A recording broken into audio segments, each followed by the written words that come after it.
പാകിസ്ഥാന്റെ മധ്യസ്ഥതയിൽ അമേരിക്കയും ഇറാനും തമ്മിൽ നടത്തിയ ചർച്ച ധാരണയാകാതെ അവസാനിച്ചതായി US vice president JD Vance പറഞ്ഞു. പ്രധാന വിഷയങ്ങളിൽ ഇപ്പോഴും വലിയ അഭിപ്രായ വ്യത്യാസങ്ങൾ നിലനിൽക്കുന്നുണ്ടെന്നും ആണവയുദ്ധങ്ങൾക്കെതിരെ ഇറാന്റെ ഭാഗത്തുനിന്ന് കൃത്യമായ ഉറപ്പുകളൊന്നും ലഭിച്ചിട്ടില്ലെന്നും അദ്ദേഹം പറഞ്ഞു. ഹോർമുസ് ആണവ വിഷയങ്ങളിലെ US നിലപാട് അംഗീകരിക്കാനാകില്ലെന്ന് ഇറാൻ വ്യക്തമാക്കി. കൂടുതൽ വിവരങ്ങളുമായി ആവണി ചന്ദ്ര ചേരുന്നുണ്ട് ന്യൂസ് ഡെസ്കിൽ നിന്നും. ആവണി, ആ ഒരു ചർച്ചയായിരുന്നു, വലിയ പ്രതീക്ഷയായിരുന്നു പാകിസ്ഥാന്റെ മധ്യസ്ഥതയിൽ അമേരിക്കയും ഇറാനും തമ്മിൽ നടത്തിയ ചർച്ച. പക്ഷേ ഈ ചർച്ച ധാരണയായില്ലെന്നാണ് മനസ്സിലാകുന്നത്. എന്തൊക്കെയായിരുന്നു ഈ ചർച്ചയിൽ പ്രധാനമായിട്ടും അമേരിക്ക അതേപോലെ തന്നെ ഉന്നയിച്ചിരുന്ന കാര്യങ്ങൾ? മേഘ സൂചിപ്പിച്ചതുപോലെ വലിയ ഒരു ആശങ്കയിലാണ് ലോകരാജ്യങ്ങൾ ആകെ ഉണ്ടായിരുന്നത്. അമേരിക്കയും ഇറാനും തമ്മിൽ ചർച്ച നടത്തുമ്പോൾ ഇതിലൊരു സമവായം ഉണ്ടാകുമെന്നുള്ള ഒരു പ്രതീക്ഷ അതിൽ ലോകരാജ്യങ്ങൾക്ക് ആകെ ഉണ്ടായിരുന്നു. പാകിസ്ഥാന്റെ മധ്യസ്ഥതയിലാണ് ഈ ചർച്ച നടന്നത്. നമുക്കറിയാം, ഈ യുദ്ധം ആരംഭിച്ച ഒരു ഘട്ടം മുതൽ തന്നെ പാകിസ്ഥാൻ ഇതിൽ മധ്യസ്ഥത വഹിക്കുന്നുണ്ടായിരുന്നു. ഈ യുദ്ധം അവസാനിപ്പിക്കാനുള്ള നീക്കം അത് പാകിസ്ഥാന്റെ ഭാഗത്തുനിന്നുണ്ടായിരുന്നു. അത് മാത്രമല്ല, ട്രംപും നിരവധി തവണ സ്ഥിരീകരിച്ചതാണ് പാകിസ്ഥാന്റെ ഒരു ഈ യുദ്ധത്തിനൊരു സമാധാനം കൈവരുന്നതുമായി ബന്ധപ്പെട്ട് പാകിസ്ഥാൻ ഇതിൽ വഹിക്കുന്ന ഒരു പങ്ക് അത് നിർണായകമാണെന്ന് ട്രംപ് വ്യക്തമാക്കിയതാണ്. എന്തായാലും ഇപ്പോൾ നിലവിൽ നമുക്ക് മനസ്സിലാക്കാൻ സാധിക്കുന്നത് ഈ ചർച്ച അത് പരാജയമായി എന്നാണ്. ചർച്ച ധാരണയാകാതെ അവസാനിച്ചു എന്നാണ് US vice president JD Vance പറഞ്ഞിട്ടുള്ളത്. പ്രധാന വിഷയങ്ങളിൽ ഇപ്പോഴും വലിയ അഭിപ്രായ വ്യത്യാസങ്ങൾ ഇരു രാജ്യങ്ങളും തമ്മിൽ ഉണ്ട് എന്നാണ് മനസ്സിലാക്കുന്നത്.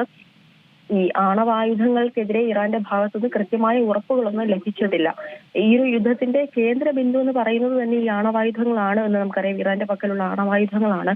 എന്നാൽ ഇതിന്റെ ഭാഗത്ത് ഇക്കാര്യങ്ങളിൽ ഒരു നീക്കുപോക്ക്, ഈ ആണവായുധങ്ങളുടെ കാര്യത്തിൽ ഒരു നീക്കുപോക്ക് ഉണ്ടാകാത്തതാണ് ഈ ചർച്ച പരാജയപ്പെടാനുള്ള പ്രധാന കാരണങ്ങളിലൊന്ന് എന്നാണ് മനസ്സിലാക്കുന്നത്. നിലവിൽ കരാറുകളൊന്നും തന്നെ ഇല്ലാതെ US പ്രതിനിധി സംഘം നിരാശരായി മടങ്ങിയെന്നാണ് JD വാൻസ് പറഞ്ഞിട്ടുള്ളത്. ഹോർമുസ് അതോടൊപ്പം തന്നെ ആണവ വിഷയങ്ങളിലെ US നിലപാട് അത് അംഗീകരിക്കാനാകില്ല എന്ന് ഇറാൻ വ്യക്തമാക്കിയിട്ടുണ്ട്. നമുക്കറിയാം, ആദ്യഘട്ടം മുതൽ തന്നെ ഈ ഒരു ആണവായുധത്തിന്റെ കാര്യത്തിൽ ഇറാൻ സ്വീകരിച്ചു വന്നിട്ടുള്ള ഒരു നിലപാട് അത് ഇപ്പോഴും മാറ്റാൻ ഇറാൻ തയ്യാറായിട്ടില്ല എന്നുള്ളതാണ്.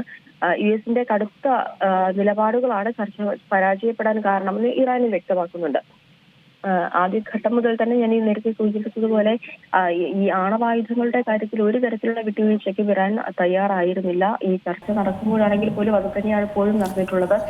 ഈ US കടുത്ത നിലപാടുകൾ അത് ചർച്ച പരാജയപ്പെടാൻ കാരണമായി. കാരണം US മുന്നോട്ട് വെച്ച കാര്യങ്ങളൊന്നും തന്നെ ഇറാനെ സംബന്ധിച്ചിടത്തോളം സ്വീകാര്യമായിരുന്നില്ല. അതിന് പിന്നാലെയാണ് ഈ ചർച്ച പരാജയപ്പെട്ടത് എന്നാണ് മനസ്സിലാക്കാൻ സാധിക്കുന്നത്.